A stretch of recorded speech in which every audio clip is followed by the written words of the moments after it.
কি বলবো ভাই, কি বলবো? এটা কি মানা যায়?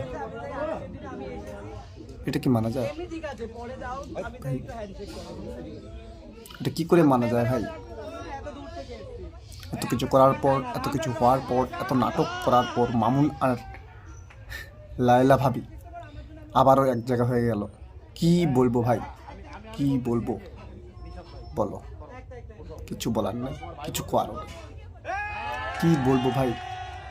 আবারও তারা এক জায়গায় থাকবে বলে সিদ্ধান্ত করে নিল। আর ইন্ডিয়ার কিছু ছাপড়িবাজ ইউটিউবার দেখে তাদের মিলিয়ে দিতে আগেই লায়লা ভাবি কোর্টে না দ্বারস্থ হয়ে আমাদের ফেসবুকে এসে বিচার চাইছিল। এখন সেটা প্রমাণ হয়ে গেল, হ্যাঁ, কোর্টের থেকে ফেসবুকে মানুষ বেশি বিচার পায়। কি বলবো ভাই, এগুলোকে তো কিছু কথা বলার নাই। কি বলবো ভাই? আর এখন আমারও মনে হয় যে আমাদের কোনো জায়গায় যদি দোষ হয়, কোনো জায়গায় মানে কোনো সমস্যা হয়, তাহলে আমরা সবাই ফেসবুকে এসে বিচার চাই। কি বলবো ভাই? আর আমাদের কিছু ছাপড়িবাজ ইউটিউবার, ইন্ডিয়ার ইউটিউবার, তারা বিচার করে দেবে।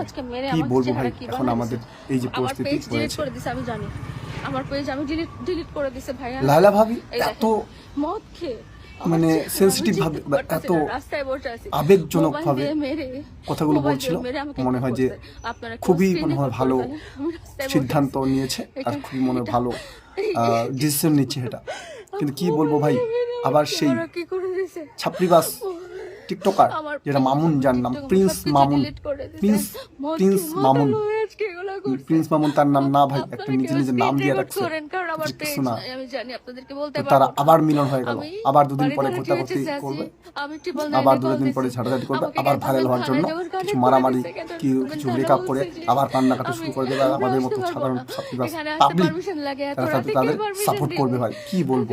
আর কিছু বলার নাই, আর কিছু বলার নাই। আমরা এরকমই করতে থাকবো। আমি নিজেকে